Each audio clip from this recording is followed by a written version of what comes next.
Have you ever wished there was more hours in the day, or do you feel like you're nowhere near as productive as you should be? Well, I've got good news for you. In this video, I'm going to give you my 8 top tips for being super productive.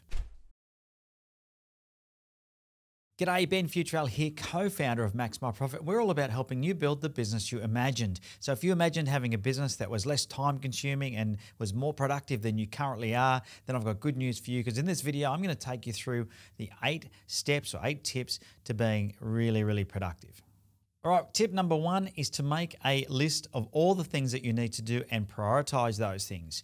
Now, this may have been something that you've heard of before, but if you don't have the discipline to do this, then this can be the main reason that you're not as productive as you could be. It's very simple to put a list together, and what I suggest you do is you have one master list for all the things that need to get done. You then have a secondary list for all the things that you need to get done this week, and then you can prioritize those things onto a daily to-do list. Now, you can use whatever system you like for that. What I find works really well for me is Trello, and I have Trello Butler set up, which is some automation that moves tasks around for me if I don't get to them. So for example, if I have something in my to-do list for today and it's not done by 9 p.m. tonight, it automatically gets shifted back into do this week. If whatever's sitting in to do this week is not done by 11 p.m. on Sunday night, all of those things move back into the master to-do list. And it forces me to have a look through all of those to-dos on a Monday morning, and then every single morning as well, to make sure that I am prioritizing those tasks in the right way.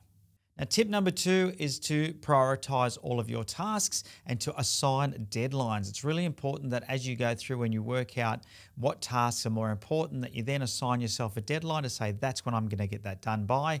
And I find that works really well in a daily to-do list. So I might come up with 7 different things that I need to get done, and then I'll prioritize those and set deadlines by time. And so I'll have that by 10 a.m., that by 11 a.m., that by midday. And it really is satisfying as you work through your list, but you're also very clear of what needs to be done by a certain time frame, so you don't run out of day. Because what can happen, and does happen, is you'll get these distractions coming into your day, and as soon as you lose focus on the things that you've prioritized, there's a good chance you won't get them done. So really make sure that you prioritize things and you set deadlines for each and every task. Now, tip number 3 is to break your task down. Sometimes I see people, when they put something on their to-do list, it's a really huge thing, like build a website, create a brochure or a landing page, and all that does is going to overwhelm you with one huge task. What you need to do with something like that is you need to create a project, and inside that project, you need to then start to break that down into individual tasks, and then you can work out what needs to be done first and allot the time to do that, and then create a deadline.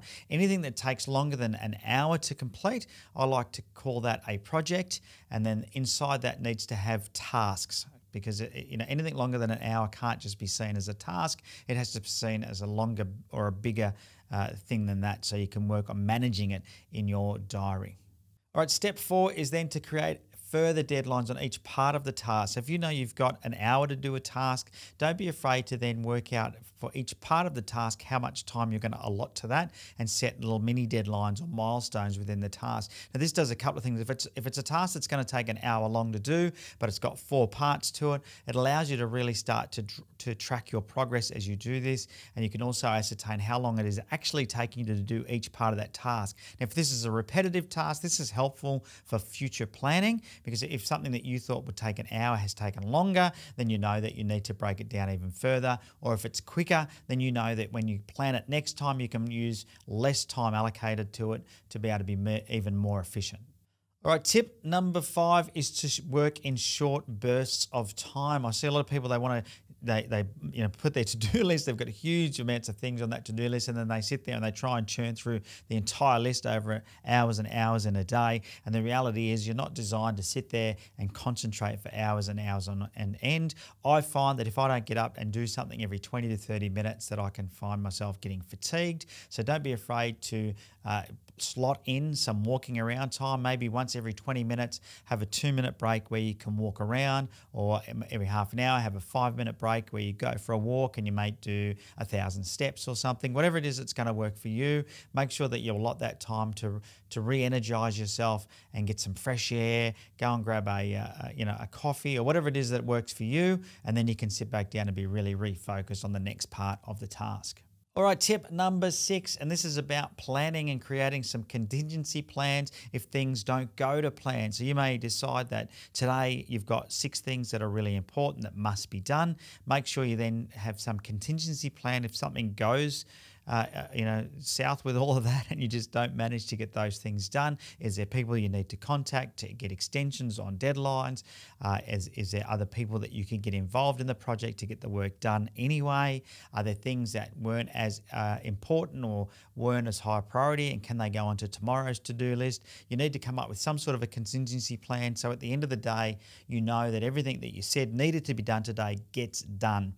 And that's really, really important. I see too many people, they'll set their plan in place in the morning, but they won't have any plan in place for what happens if something goes wrong. And this is quite often why people don't get through their to-do list, is because they have all good intentions when they start the day out, and then something goes wrong and that throws their plan out the window. And all of a sudden, they're not getting things done, and tomorrow the problem just starts to amplify, because that compounding effect of not getting your tasks done will really start to hit home. All right, tip number 7, and this is something that most people should be doing but aren't, and that is to get rid of any distractions. Turn off, social media notifications. Put your phone on silent. Don't check your emails. Even close your email inbox if you need to do that. I always think about emails like the mailbox. If you didn't have email, would you go and check the mailbox every 10 minutes? The answer is no, of course you wouldn't. So don't check your email inbox every 10 minutes, because here's what will happen. An email will come in. It may be from a customer or colleague. You'll feel like it's really urgent. You'll let that then take your time away from the stuff that you've decided was a priority, and you're now going to overrule that with some new priority. And really important that you don't do that. Now, if one of your important tasks is to check your email, then put it into your diary as one of the tasks to be done and prioritize it. So, if you've got 2 things that need to be done first, put those on the list, and then maybe task number 3 is check emails.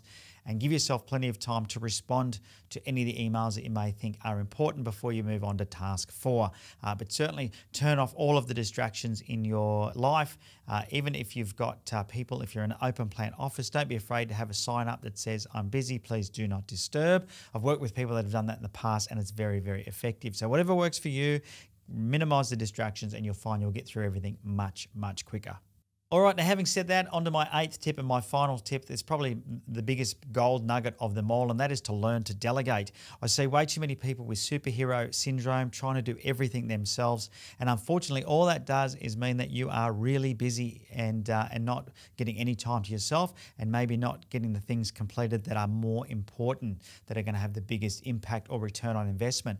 So go through all the tasks. When you do write out your to-do list for the week, or all the things that need to get done, then you can go through those things one at a time and decide, am I the best person for this, or could I easily outsource this somewhere else? It's never been easier to find somebody else to do the work for you than it is in 2021. And I really encourage you to think about, are you the best person to do the task? And if not, why aren't you delegating it? Why aren't you giving it to somebody else to do? Maybe you need to systemize it. Maybe you need to make it simpler. Whatever it might be, just work out how to delegate it. All right, there you go. There's my 8 tips for making your day super productive. Definitely have a look at using some sort of a software to help you manage this. Like I said, I use Trello and I find it super helpful. And having a tool like that means that I don't have to worry too much about moving things around on my to-do list, because it happens automatically if I don't get something done. I can also use Trello to delegate my tasks to other team members, because it's as easy as tagging them and saying, could you please do this, or moving it into their task list so they get the task done. And really super efficient way to manage everything that needs to be done. All right, if you feel like you need help in your business, then make sure you head across to maxmyprofit.com.au and have a chat to one of our business accelerators about building the business that you imagined.